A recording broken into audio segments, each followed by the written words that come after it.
Olá, sejam todos muito bem-vindos. Eu sou o professor Guilherme Alves de Melo Franco, especialista em Direitos Material e Processual do Trabalho e Previdenciário pela Universidade Estácio de Sá do Rio de Janeiro, formado em Direito pela Faculdade de Direito da Universidade Federal de Juiz de Fora, Minas Gerais.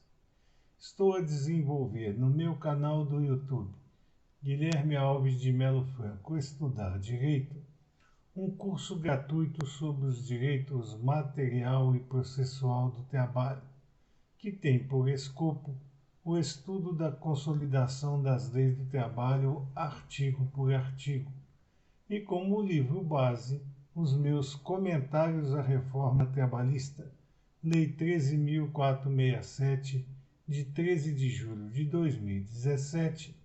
lançados pela editora Juruá de Curitiba, no Paraná, no ano de 2021. Esta é a nossa aula de número 73 deste nosso curso gratuito sobre os direitos material e processual do trabalho. E nela estaremos a desenvolver nossos entendimentos a respeito dos artigos 170, 171, 172, 173 e 174 da Consolidação das Leis do Trabalho. Diz a Consolidação das Leis do Trabalho, em seu artigo 170, que as edificações deverão obedecer aos requisitos técnicos que garantam perfeita segurança aos que nela trabalham. Este preceito do artigo 170 da Consolidação das Leis do Trabalho vem a favor da norma regulamentar número 8, prevista na Portaria 3.214, de 8 de junho de 1978, que trata justamente das edificações. E é nesse rumo que nós hoje estaremos a desenvolver nossos entendimentos a respeito dos preceitos de medicina e segurança do trabalho, desta feita analisando as edificações onde haverá a prestação pessoal de serviços pelos empregados aos seus empregadores. Portanto, com o comando do artigo 170 da Consolidação das Leis do Trabalho, é possível entender que as edificações deverão obedecer aos requisitos técnicos que garantam a perfeita segurança aos que nela trabalham. Os requisitos técnicos não são apenas aqueles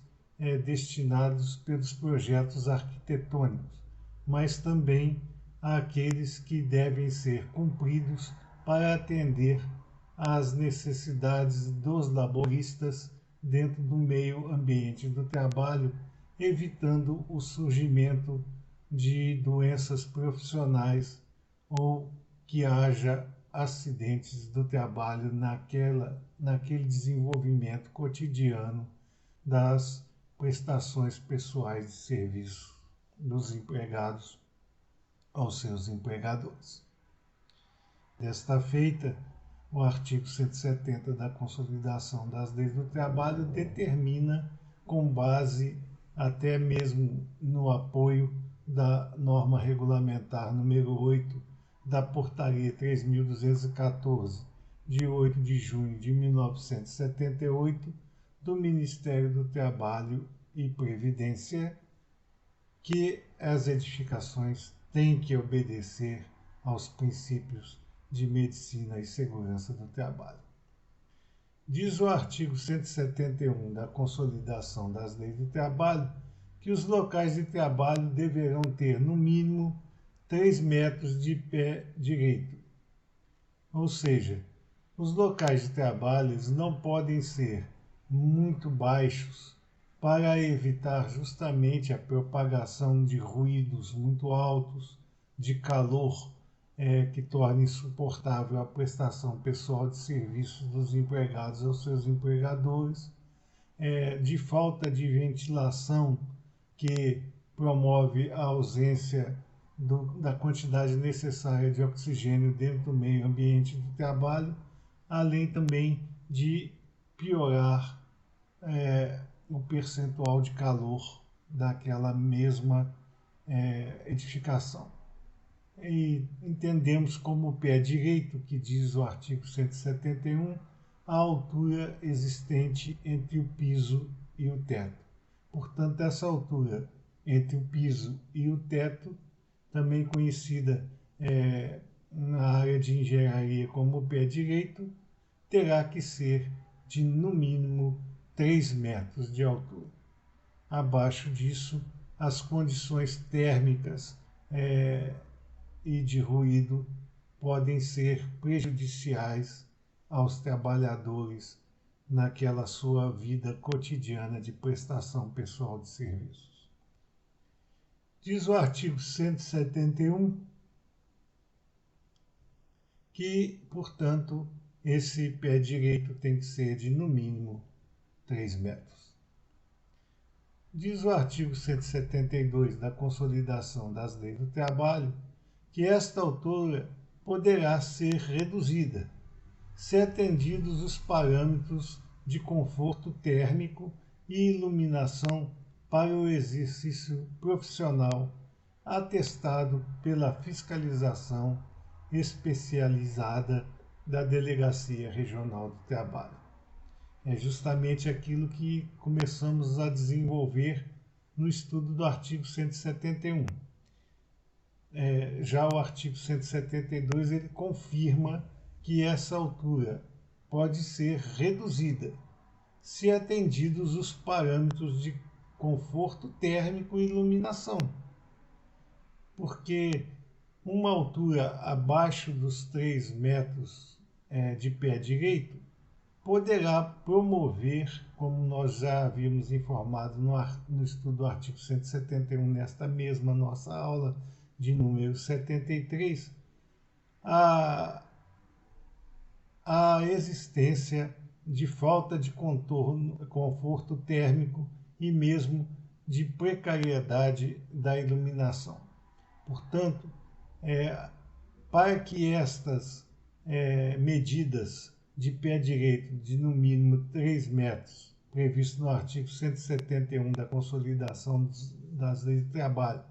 seja possível de ser reduzida, é preciso que a fiscalização da Delegacia Regional do Trabalho esteja presente no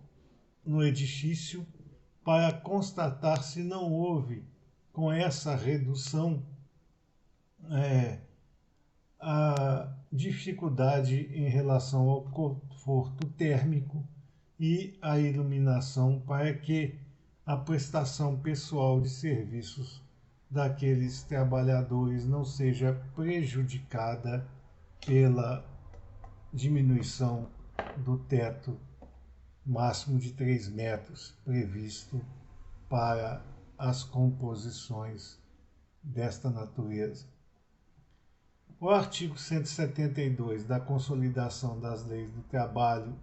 por seu turno, determina que os pisos não deverão apresentar saliências nem depressões que dificultem o manejo das cargas ou a circulação das pessoas. Portanto, se os pisos tiverem apresentação de saliências ou depressões que podem pôr em risco não só o manejo das cargas ou a circulação de pessoas, mas sim poderão pôr em risco a própria rigidez física dos trabalhadores, eles devem ser ou suprimidos, né, ou revestidos de uma série de medidas para evitar que ocorram os acidentes de trabalho. Diz o artigo 173 da Consolidação das Leis do Trabalho que as aberturas nos pisos e nas paredes terão de ser protegidas para evitar a queda de pessoas ou materiais. Portanto, se no projeto arquitetônico daquele empreendimento empresarial constar a necessidade de aberturas, tanto nos pisos quanto nas paredes, estas devem ser revestidas de toda a segurança possível para evitar os acidentes de queda de pessoas ou mesmo dos materiais que estão sendo manipulados naquele meio ambiente. É o caso, por exemplo, na própria construção civil, quando há o manejo cotidiano de tijolos, de vigas, de vergalhões, que podem despencar dos locais e atingir os trabalhadores que estão circulando pela área abaixo daquela abertura do piso ou do lado contrário às aberturas das paredes. Então, estas situações de abertura de pisos e paredes terão que ser necessariamente protegidas durante o exercício profissional daqueles laboristas para evitar que caiam materiais por elas e atinjam outros trabalhadores ou pessoas que estejam circulando pelo local e que mesmo os próprios trabalhadores venham a sofrer quedas por causa destas aberturas. Nesse ponto, o artigo 173 da Consolidação das Leis do Trabalho traz esta regra necessária à proteção não só dos trabalhadores, mas daquelas pessoas que circulam pelo meio ambiente do trabalho, mesmo que não estejam a desenvolver a prestação pessoal de serviços. Diz o artigo 174 da Consolidação das Leis do Trabalho que paredes, escadas, rampas de acesso, passarelas, pisos, corredores, coberturas e passagens deverão atender às condições de segurança e medicina do trabalho e serem mantidos em perfeito estado de conservação e limpeza.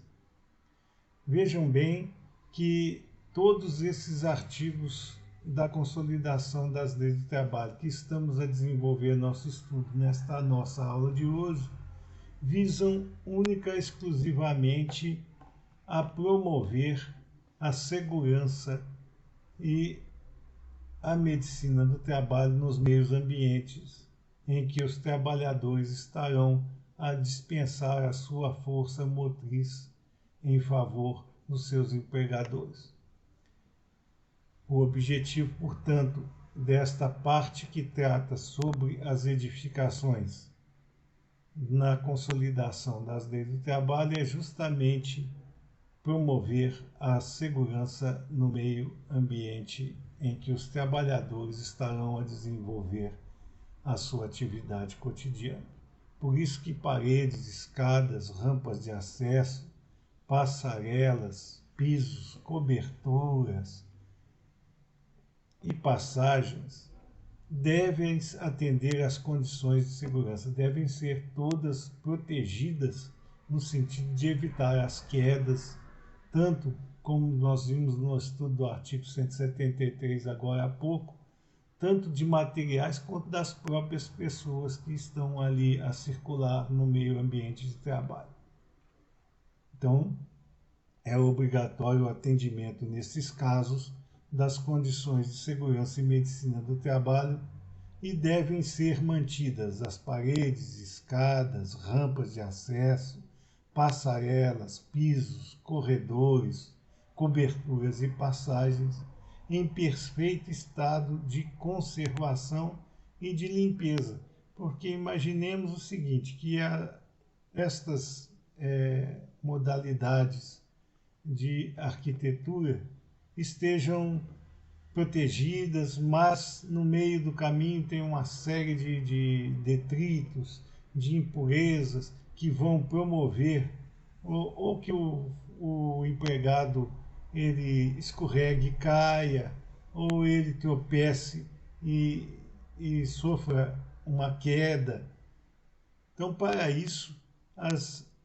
essas modalidades arquitetônicas devem estar sempre em perfeito estado de conservação e uso e de limpeza para justamente evitar os acidentes de trabalho.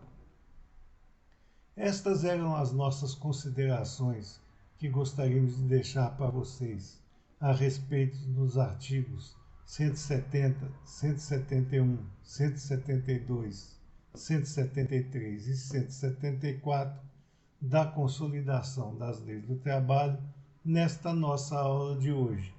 E aproveitamos esta oportunidade para agradecer a todos a presença nestas nossas já 73 aulas do nosso curso gratuito de Direitos Material e Processual do Trabalho